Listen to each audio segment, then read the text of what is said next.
Hello everyone, and welcome to part 5 of the Team Associated B5M build series.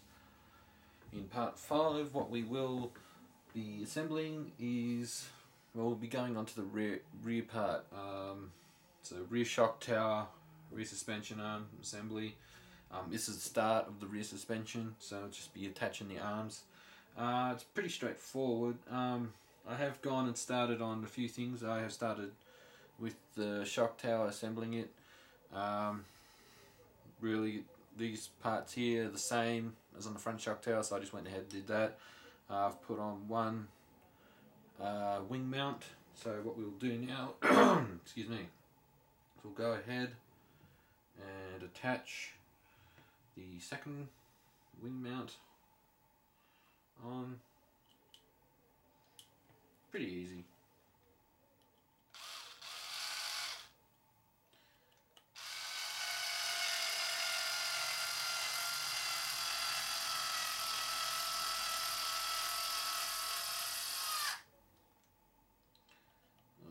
Alright, next one.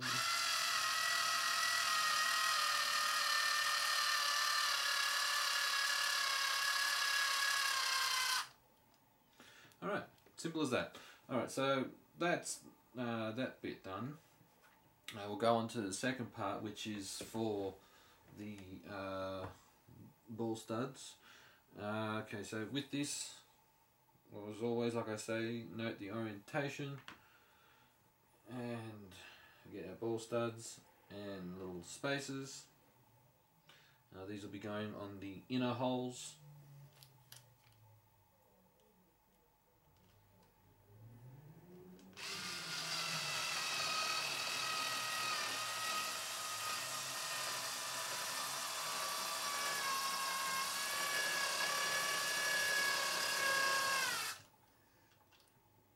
Alright.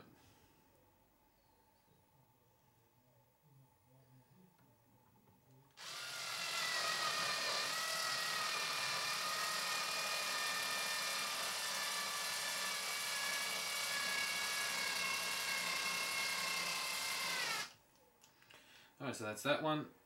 Now we need two 12mm screws.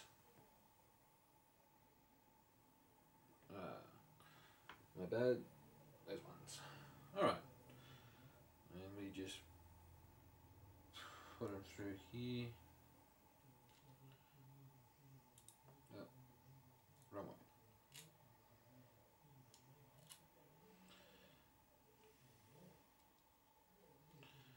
And it attaches. It just fits into a little slot.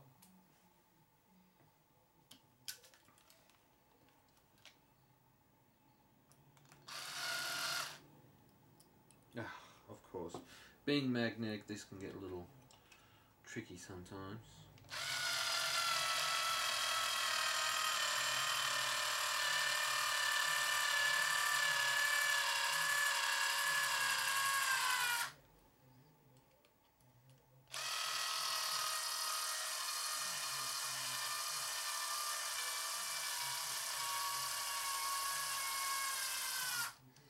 I do have a sway bar set coming for this. It's a factory team sway bar set. So, but what I will do, like I said earlier on, I will build this as it is out of the box, run it as is, and then go from there. Alright, so that's the shock tower assembled. Now what we'll do is we'll bring the chassis over here. Okay, we'll need our kingpins. Now we have these blocks here. There are 3 kinds that come with it. You have this kit one here has 3+1 written on it. You have 3+2, and I think 3+2 2.5 plus 2. So what that does is that determines the amount of rear toe that you'll have. So as I said, this is the kit specification or kit setup, so we will do it as such. Need our nylock nuts. Okay, so we'll put that there. We'll put the nuts in.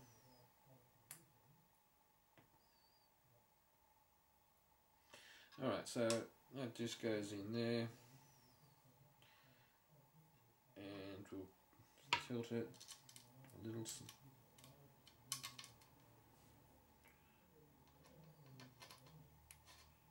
Just do it so it's a little bit tight, and then I'll just put the next one in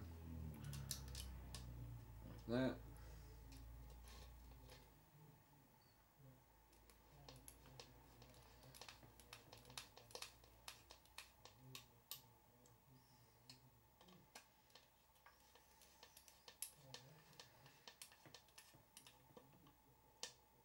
Alright. Okay, so now what we'll do is we'll put the suspension arms on, and again, as I say, note the orientation. So we have the little ball studs there on the arm. They have to face forward, so face this way. So what we'll do is we'll get our kingpins. Also, while it is in my head, you know, I've done this before, but I forgot to do this arm. Just remove any flashing, and just a little bit on here.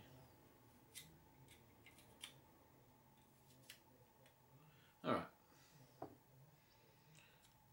so we want them so they have to face this way. Okay, so we'll get our kingpins, slots in like that.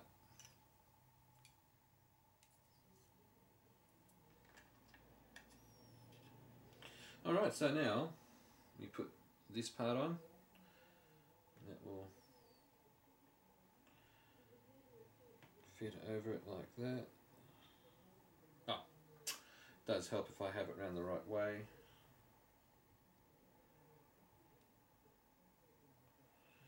And this is just a little bumper, just slides in. Probably could have made this one piece, but I mean, when you look at the complexity of it, the mold was probably a little bit difficult for it to make it as one part. But you know, no biggie.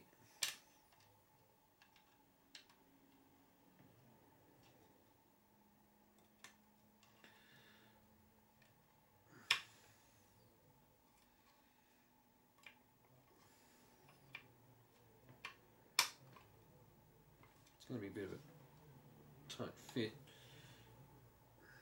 Just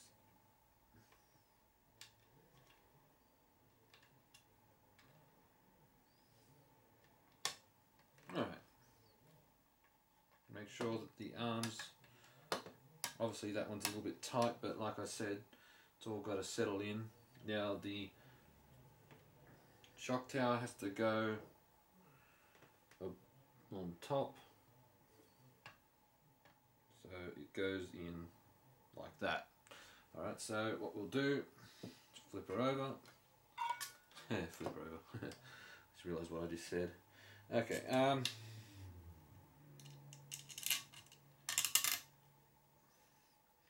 make sure the shock tower is facing the right way.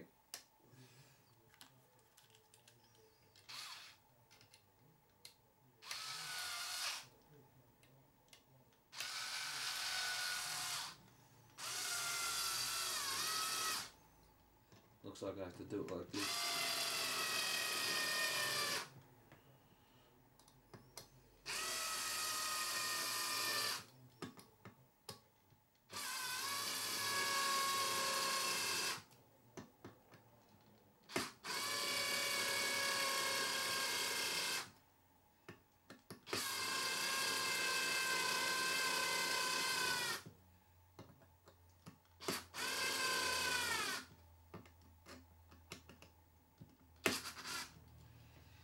Alright,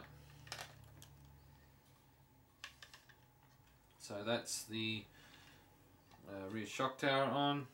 Obviously it does look a little flimsy how it is just like that, but I mean obviously there's a little bit more to go to it, so that's the most of the rear assembly done. It's probably about 70% complete. Stay tuned now for part 6. where we will start with the transmission. So stay tuned till then, folks.